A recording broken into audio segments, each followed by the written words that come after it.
एक hi tech engine में आई किसी प्रॉब्लम्स की वजह से रुका पड़ा था। पूरी कंपनी का पैसा व भविष्य इस इंजन पर टिका था।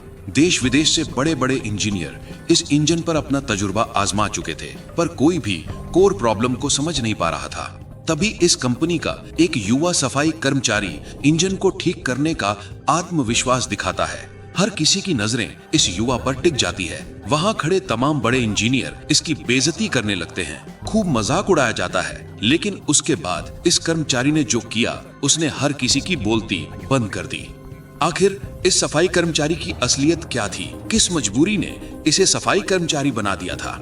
इससे पहले कि शानदार सीख और मोटिवेशन से भरे इस वीडियो को शुरू करें, आप चैनल को सब्सक्राइब कर लो ताकि जिंदगी बदल देने वाली ऐसी वीडियो आपको रोज मिलती रहे।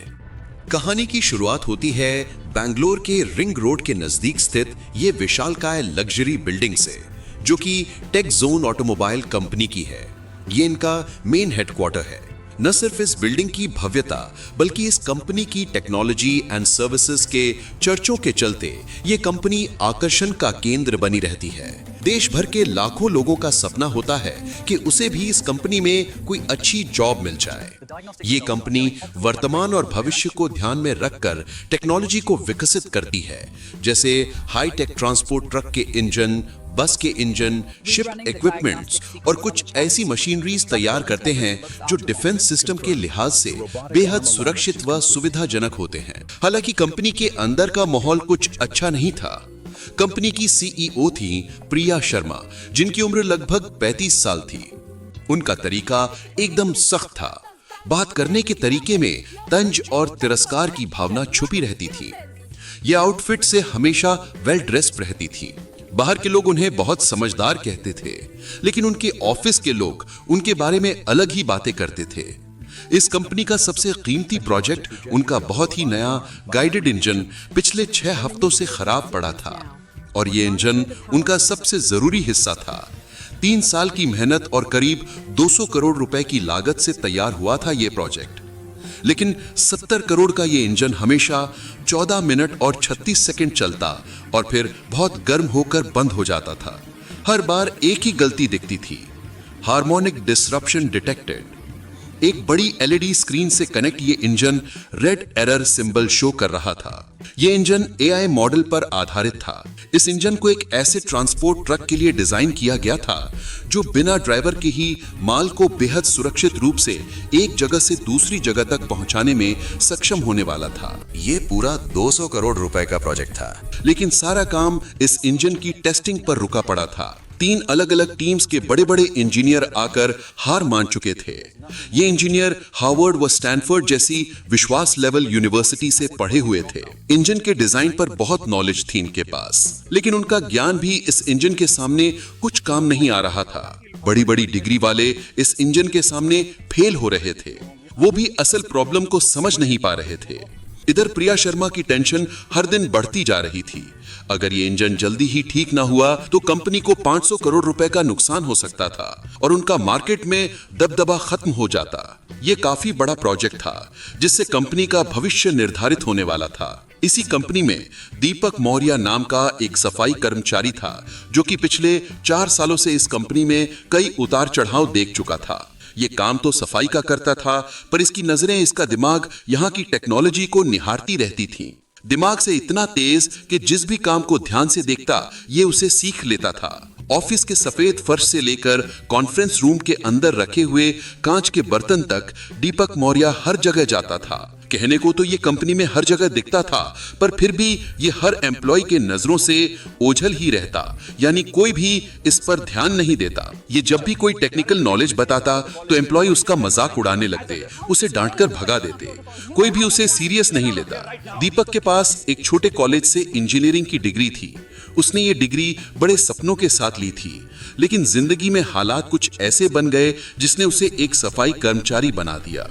क्योंकि उसकी मां को फर्स्ट स्टेज कैंसर था, जिसका इलाज तो था, पर वो बहुत महंगा था और हर इलाज का खर्चा इतना ज्यादा था कि अगर वो बड़ा इंजीनियर बनने का सपना देखता तो मां का इलाज रुक जाता। उसने अपना सपना नहीं चुना, बल्कि मां का इलाज चुना, जिसके लिए पैसे जोड़ने के लिए वो कोई भी काम करने के लिए तत्पर हो गया। हालांकि इस कंपनी से अच्छी जगह कोई हो ही सकती थी जहां उसे कुछ न कुछ सीखने को मिलता था। इसीलिए वो कहीं और काम न करके इस कंपनी में सफाई कर्मचारी बन गया। दीपक दिन भर ऑफिस में रहता, लेकिन उस इंजन की आवाज उसे हमेशा सुनाई देती थी। रात को जब सब लोग घर चले जाते और वो कॉन्फ्रेंस रूम का सफाई करता तो वो चुपके से इंजन के ब्लूप्रिंट्स पढ़ता था।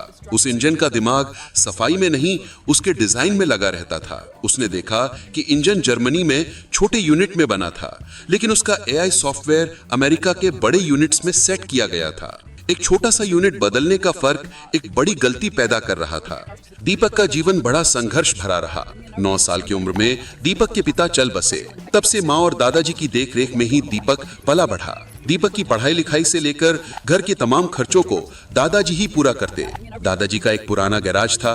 दीपक पढ़ाई लिखाई में बहुत अच्छा था, तेज बुद्धि का था। वो अक्सर स्कूल से आकर अपने दादाजी के गैराज पहुंच जाता और उनके काम में हाथ बटाने लगता। दादाजी उस इलाके के सबसे पुराने और जाने माने मैकेनिक थे।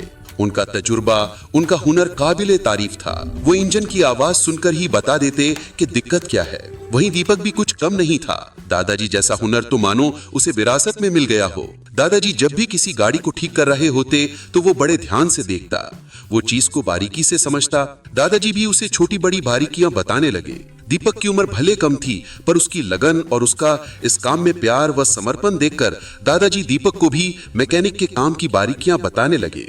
दादाजी दीपक का नाजुक हाथ चल रहे इंजन पर रखते थे और कहते थे, बेटा इस धड़कन को महसूस करो। एक इंजन तुम्हारे डिग्री से कोई मतलब नहीं है, उसे सिर्फ उसके धड़कन सुनने वाले की जरूरत है। मशीन की भाषा समझो, वो तुमसे कभी झूठ नहीं बोलेगी। दादाजी ने उसे सिखाया था कि इंजन को उसकी आवाज से, उसके वाइब्रेशन यानी कंपन से और यहाँ तक कि हल्की सी बदबू से भी कैसे प्रॉब्लम की पहचान की जाती है। दादाजी ने सीख दी कि बेटा जीवन में कोई काम तब तक ही मुश्किल लगता है जब तक उसकी सही जानकारी हमारे पास नहीं होती। जब तुम पूरी लगन से सीखोगे तो दुनिया का कोई भी काम जल्दी सीख सकते हो और बार बार प्रैक्टिस मेहनत तुम्हें तुम्हारे काम में कुशल बनाएगी, तुम्हारी स्किल को निखारेगी। 16 साल की उम्र तक दीपक इतना माहिर हो गया कि वो पूरा इंजन अब आंख बंद करके बना सकता था।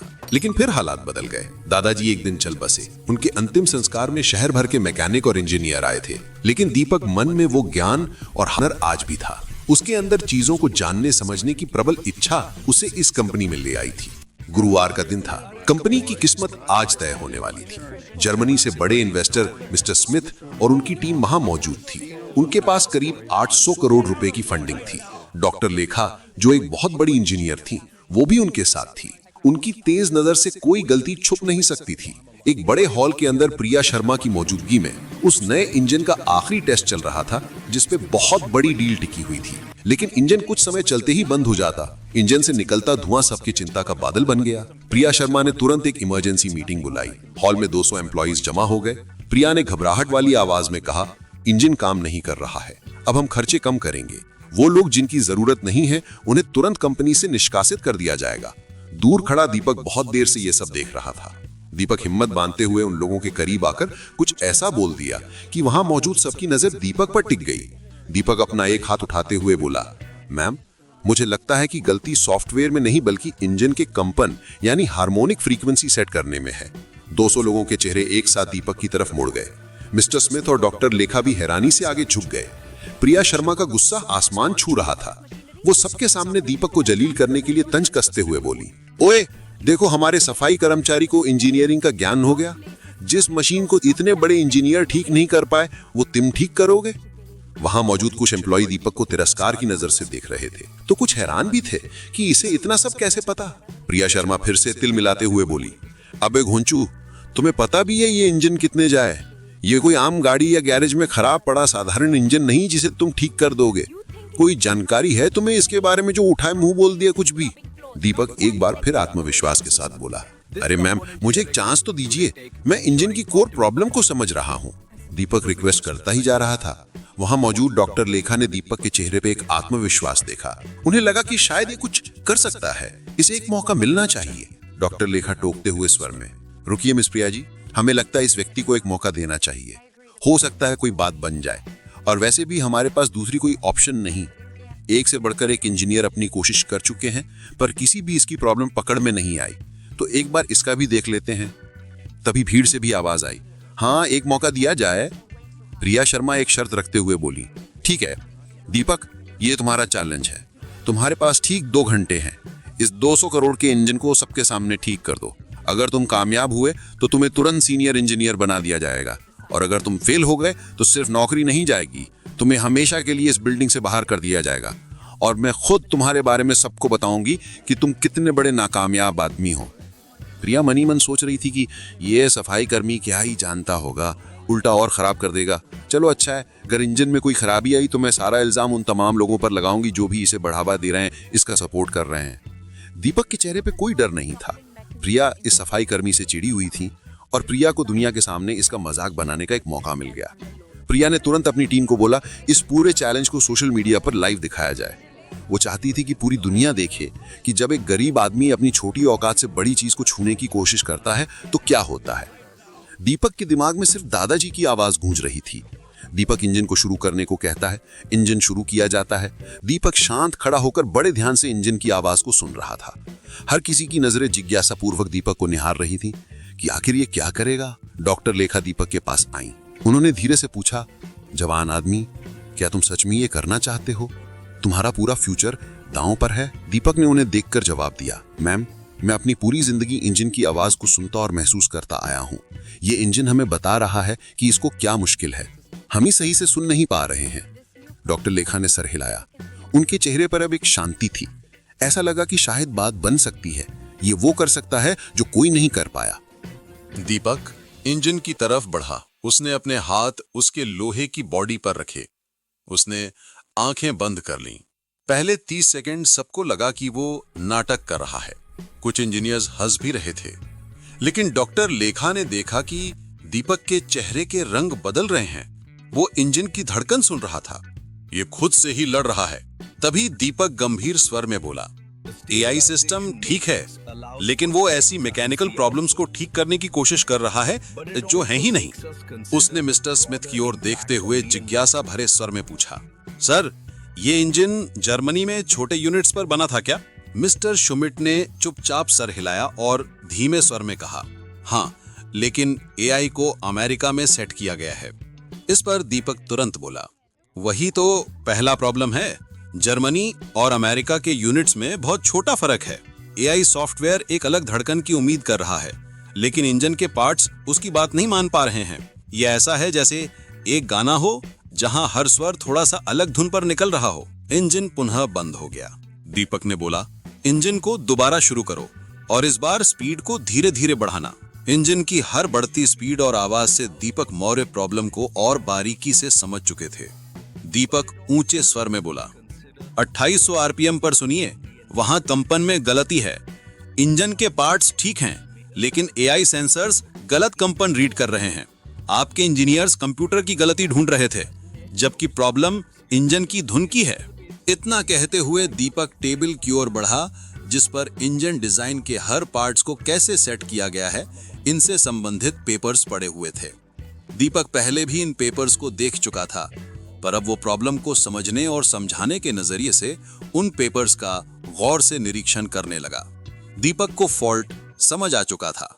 दीपक पूरे आत्मविश्वास से उन पेपर्स को उठाकर आगे बढ़ा और कहा, जर्मनी में छोटे हिस्सों की बनावट बहुत ही परफेक्ट थी, लेकिन अमेरिका का एआई सिस्टम थोड़ी ढीली बनावट की उम्मीद कर रहा था। यहाँ छोटी सी गड़बड़ थी जिससे पूरा इंजन बंद हो रहा था। विशाल रस्तोगी, जो बड़ा इंजीनियर था, उसने भी जब क्रॉस चेकिंग करते हुए ये सब देखा तो उसने भी इस बात को समझा कि हाँ, चीजें तो ऐसी ही हैं। उसका चेहरा हैरानी से भर गया। उसने धीरे से माना कि दीपक सही कह रहा है। मिस्टर स्मिथ ने भी कुछ देर जांच करने के बाद सर हिलाया। ये सफाई कर्मचारी नहीं था, ये एक बहुत अच्छा इंजीनियर था। डॉक्टर लेखा ने जिज्ञासा भरे मन से दीपक से पूछा, चलिए माना कि इसकी कोर प्रॉब्लम आपने पकड़ ली, पर अब इसे ठीक कैसे करेंगे? दीपक ने हल्का मुस्कुराते हुए कहा, आप निश्चिंत रहें, इसके प्रॉब्लम का सलूशन भी है, और सबसे बड़ी बात, उसके लिए किसी महंगे सॉफ्टवेयर या बॉडी पार्ट्स को रीडिजाइन करने की आवश्यकता नहीं पड़ेगी। कोई महंगा खर्च नहीं है। दीपक की बातें सभी को अनसुलझी पहेली की तरह लग रही थी कि आखिर ये कहना क्या चाहता है। दीपक एक अलमारी के पास गया जो कई छोटे बड़े जरूरी टूल्स और मशीन बॉडी पार्ट से भरा पड़ा था। दीपक वहां से एक छोटी सी मेटल की डिस्क निकाल कर लाया जो हॉकी पक जितनी थी। ये सबको दिखाते हुए दीपक कहने लगा, ये एक हार्मोनिक डैम्पनर है। इंजन और एआई दोनों ठीक हैं। इन्हें सिर्फ एक दूसरे की भाषा समझाने वाले की जरूरत है। ये छोटी सी चीज कंपन के फर्क को जोड़ देगी। दोनों के बीच तालमेल व संतुलन बनाने के लिए इसका अहम रोल होगा। प्रिया शर्मा का घमंड पूरी तरह से टूट गया। वो बोल पड़ी, तुम कह रहे हो कि ये 3000 रुपए का मशीन पार्ट हमारा मिलियंस का प्रॉब्लम ठीक कर देगा? तुम्हारा दिमाग तो खराब नहीं हो गया? कुछ भी बोले जा रहे हो। दीपक ठंडे और शांत स्वर में बोला, सबसे अच्छे हल हमेशा सबसे आसान होते हैं मैम। इसके बाद दीपक इंजन के एक पार्ट्स बाहर निकालता और इस डैम्पनर को उसमें सेट करने लगता। वो इतनी बारीकी से इस कार्य को अंजाम दे रहा था कि हर कोई वहां उसकी कार्य कुशलता की तारीफ बांध रहा था। दीपक ने पूरी सफाई के साथ 12 मिनट में डैम्पनर इंजन में सेट कर दिया और पार्ट्स को इंजन में पुनः जोड़ दिया। उसके हाथ वही पुरानी दादाजी की सिखाई मेहनत बता रहे थे। इसके बाद दीपक कुछ सेकंड के लिए इंजन के सामने हाथ जोड़कर आंखें बंद कर मन ही मन प्रार्थना करता है, मानो वो दादाजी से आशीर्वाद मांग रहा हो। आंखें खोलते ही दीपक गंभीर व संधे हुए स्वर में बोला, इंजन टेस्ट के लिए रेडी है। घड़ी में 1 घंटा 47 मिनट ही हुए थे। उधर दीपक की ये तमाम हरकतें सोशल मीडिया पर लाइव दिखी जा रही थी। हर किसी की नजरें, फिर चाहे वो सोशल मीडिया पर या वहां मौजूद सभी एम्प्लॉय इंजीनियर, हर कोई जिज्ञासा भरी नजरों से उस पल को निहार रहा था कि क्या इंजन ठीक से चलेगा अब। डॉक्टर लेखा ने बोला, इंजन चालू करो। पूरे रूम में शांति थी। चाबी घूमी और जब इंजन चालू हुआ तो आवाज में फर्क साफ था। अब आवाज में एक गहरा और स्मूथ कंपन था। स्क्रीन पर हमेशा की तरह लाल और पीली लाइट्स नहीं, सिर्फ हरी लाइट्स थीं। इंजन का टेम्परेचर बिल्कुल सही था। डॉक्टर लेखा की आंखों में खुशी से चमक उठी। उन्होंने कहा, 40 साल में मैंने इतनी साफ रीडिंग कभी नहीं देखी थी। इंजन अब 97.3% अच्छे से चल रहा है। ये तो अद्भुत है, विश्वास नहीं होता। प्रिया के चेहरे का रंग उड़ गया, लेकिन वो फिर भी हार नहीं मानी। वो ऐंठते हुए कड़क शब्दों में बोली, ठीक है चल रहा है, लेकिन क्या ये ट्रक को चला सकता है? उसने नीचे खड़े बड़े ट्रक की तरफ इशारा किया। दीपक ने सिर्फ सर हिलाया और बोला, हाँ मैम। इंजन की पावर ट्रक के सिस्टम्स में चली गई। पहली बार 6 हफ्तों में वो बड़ी गाड़ी चालू हो गई। वो ट्रक पार्किंग से बाहर निकला। इंजन की पावर और एआई के जटिल कमांड सिस्टम के तालमेल पर ट्रक बेहतरीन तरीके से चल रहा था और हर रूल को फॉलो कर रहा था। वो ट्रक 37 मिनट तक चलता रहा। मिस्टर स्मिथ और उनके साथी बहुत खुश हुए। ये परफॉर्मेंस उनके सारे पुराने प्लान से भी बेहतर थी। डॉक्टर लेखा ने जब इंजन बंद करने को कहा तो पूरे रूम में सबने सुकून की सांस ली। 6 हफ्ते की नाकामयाबी सिर्फ 1 घंटा 47 मिनट में ठीक होकर बड़ी सफलता में बदल गई थी, और वो भी एक सफाई कर्मचारी के हाथ से। डॉक्टर लेखा आगे बढ़कर दीपक से हाथ मिलाया। तुम्हारी समझ और हल दोनों बहुत अच्छे थे। तुम्हारे दादाजी को गर्व होगा। मिस्टर स्मिथ ने तुरंत घोषणा करते हुए कहा, हम अपना इन्वेस्टमेंट 20% बढ़ा रहे हैं, लेकिन हमारी एक शर्त है। हमारी यूरोपियन इंजन टीम को मिस्टर दीपक मौर्य ही लीड करेंगे। 20% ज्यादा पैसा मतलब कंपनी के लिए बहुत बड़ा बदलाव था।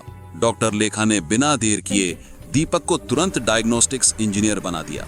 उसकी तनख्वाह 3 गुना हो गई और उसे कंपनी शेयर्स भी मिले। दीपक की आंखों में कामयाबी की चमक के साथ खुशी के 2 आंसू भी थे। दीपक अब दिखने वाला सफाई कर्मचारी नहीं, वो कंपनी का सबसे जरूरी इंजीनियर बन गया। प्रिया शर्मा खिड़की के पास एकांत खड़ी थी। उसका लाइव स्ट्रीम अभी भी चल रहा था, लेकिन लोग अब उसे ही गुस्सा दिखा रहे थे। लोग रोहन की तारीफ कर रहे थे और प्रिया के घमंड पर सवाल उठा रहे थे। 2 हफ्तों के अंदर सारी चीजें बदल गईं। बोर्ड ने प्रिया की लीडरशिप पर सवाल उठाए। उसके पुराने ईमेल्स जिसमें उसने रोहन की बेइज्जती की थी, सबूत बन गए। प्रिया शर्मा को सीईओ की पोस्ट से हटाकर सिर्फ स्ट्रेटेजिक एडवाइजर बना दिया गया। उसकी तनख्वाह भी बहुत कम हो गई और उसके सारे बड़े फैसले लेने की पावर छीन ली गई। उसे एक बड़ी गलती का सामना करना पड़ा। दीपक की जिंदगी पूरी तरह बदल गई। उसको नया ऑफिस, नई कार और सबसे ज्यादा इज्जत मिला। कंपनी ने एक नया नियम बनाया कि अब हर एम्प्लॉय की बात को, चाहे वो किसी भी छोटी पोजीशन पर हो, ध्यान से देखा जाएगा। रोहन की कहानी की वजह से कंपनी का स्टॉक भी 15% बढ़ गया। 6 महीने बाद दीपक अब जर्मन इंजीनियर्स के साथ मिलकर काम कर रहा था। उसकी मां का इलाज अब पूरा हो चुका था। उसके घर में दादाजी की तस्वीर और उसका पुराना डिप्लोमा आज भी रखा था। लेकिन अब उनके साथ नए अवार्ड्स भी थे। एक दिन प्रिया शर्मा रोहन के पास आई, एकदम सिंपल कपड़ों में। उसका पुराना अहंकार खत्म हो गया था। वो विनम्र स्वर में बोली, दीप, मुझे माफी चाहिए, मैं तुम्हारी तरह लीडर बनना सीखना चाहती हूँ। दीपक को दादाजी और माँ की सीख याद आई कि सबको एक मौका मिलना चाहिए। दीपक बोला, बहन, तुम्हें सिर्फ मशीन की धड़कन सुनना ही नहीं, लोगों की बात सुनना भी सीखना होगा। प्रिया मुस्कुरा उठी। तो दोस्तों, इस तरह हुनर, तजुर्बा और अच्छे संस्कार ने जिद और घमंड को हरा दिया। सच्चा ज्ञान बड़ी डिग्री में नहीं, दिल और दिमाग की समझ में होता है। अगर आपको ये कहानी पसंद आई तो प्लीज इस चैनल को लाइक, सब्सक्राइब करना मत भूलिएगा। आप